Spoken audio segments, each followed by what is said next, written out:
All right, guys, welcome to Unit 2. This will be Lab 2. I'm working in a virtual machine because, quite honestly, I just don't want to clutter up my personal machine. It has a lot of items for my full-time job in the day, and I just don't want to get too intermingled.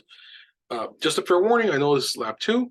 This will be maybe one of the two hands-on labs, I have for this unit. I was trying to get you guys a couple more, but I need some files from the publisher, and the publisher doesn't want to validate that I work as a professor or an adjunct faculty.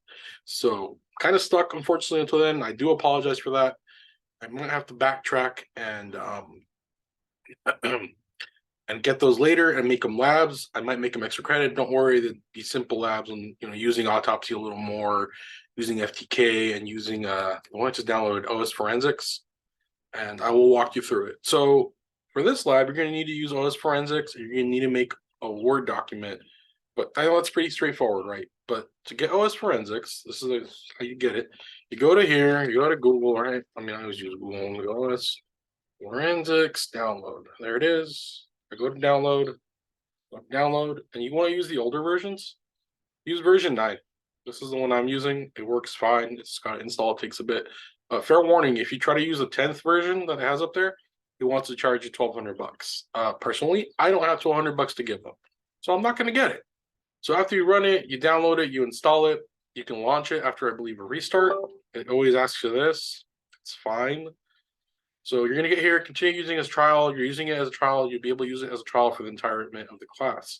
So this is the screen we want to get to. But before we even get there, let's install you there. Cool. This is part of the lab. So you're going to go here, right click, new. I'm going to go Word. Pretty easy, right? So I'm going to call it Unit 2 Lab 2. Then you can put your name here. I'll put mine. Doesn't matter. So here's what I want you to do. Go into here. There's a newer version of Office, so it's not going to work the entire way of how I want it to work. Okay, continue. I'm using member set one, so it's not going to hurt anything. Let me just do. Send it for now. I will deal with that later. Don't worry about this. I just want to do this so I could. Lord, that was not that hard. So I'm gonna have test. I'm gonna put this as a test. I'll have you guys write whatever text you want. You can write a little short novel if you want, or say, "Hey, professor, this class is weird. I'm not having a good time." Cool. I won't judge you. Don't worry. Forensics isn't exactly the most fun and upbeat thing to cover half the time because it gets really dry. So I'm gonna put this as a test. This is a test. Now you put the CTIS 22, right? So I'm gonna hit save. It's saved. I'll activate it later. So now going back into this, I launch this. I get to here. I want to use this guy here. File and hex editor. This is going to be a screenshot lab. I know it sounds kind of weird, right? So see, I did it before, so it's pointing to my desktop. I save most of my things on my desktop or in that work folder. That work folder is for to work with autopsy, and that's where I'm trying to get the files for you guys. So you can search things, do things within. You can see how that works. But once I get them, I'll talk about it more. So I'm going to click open on it. Cool. So look what it gave me. Isn't that nice? It shows me what's in there. If I go to hex and string, it might see. There's the values. So there's that. Text viewer, this is what it looks like. It's all jumbled up. This is normal. See if it gives me file info. Here's all the file info on it. Ain't that rad? And you go to metadata. Let's see if it has it. It'll have everything in here. Ain't that cool? So here's what I'm going to want from you guys. Like I said, this only works for picture files. We can try that later. So I want you to send me a screenshot of the file open before you load it in here so I can see the text. So that's one screenshot. Need to make that note. Screenshot of text in the Word doc. Okay. Then I want a screenshot again of file viewer in OS Forensics showing it, and they have to match. This way, guys, I don't want you cheating. This is pretty simple, right?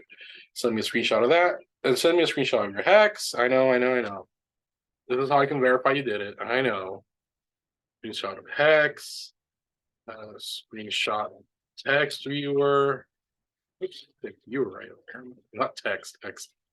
It's been a long day today, guys, for me. Like always. I'll be honest with you a little bit about work day. We had a giant Microsoft outage, maybe even affected you at your place or you with your student accounts here at Merced. So I had to deal with all that and people screaming like chickens with their head cut off, wondering what's going on. So I want a screenshot of this guy, like I said, and send me a screenshot file viewer or file info. So I'll put that in there. These will be the deliverables. Don't worry, you'll be able to upload it. I'm not gonna your head off. You have time to do it. It's pretty simple. So file info. I'm just making the notes and then your metadata. So it's going to be a lot of screenshots, I know. And I work in screenshots because it's easier instead of you having to write me a report, which I don't want you to do half the time. But there will be some book work of just how you guys, to think how you can solve something or work on something. So send me a screenshot of this. It can be your metadata, going back to it, can be up to here. It could be in the middle, it can be at the end. It doesn't matter to me as long as I get a screenshot of it approving it. Actually, let me resend that, and I do apologize. And I know it sounds like I'm all over the place. Send me a screenshot right here, which is title, subject, creator. That's at the bottom. This way I'll know it's your file. So this is my account, like this computer. I call it Bob. Long story short, if you take server with me, I name my computers Bob just because it's something simple. You don't name anything crazy. But that's all there is to do for this lab, guys. It's not too complex. Shouldn't take you more than maybe half an hour. If you're stuck, drop in my office hours. Excuse me, Friday, 7:30 a.m. to 9:30 a.m. on Zoom. Just keep in mind, I am at my job, but Zoom is open. So if you pop in, you don't see me there, email me or wait a couple minutes so I get back to my office because usually I'm flying around a college campus that's about the size of 6 city blocks is what it feels like, even though it's 4. So just give me a few minutes. I'm usually there. I can answer your questions. Like I said, email me, reach me on Canvas, or find me on Zoom. Till then, guys, I will catch you in the next one. Have a good one.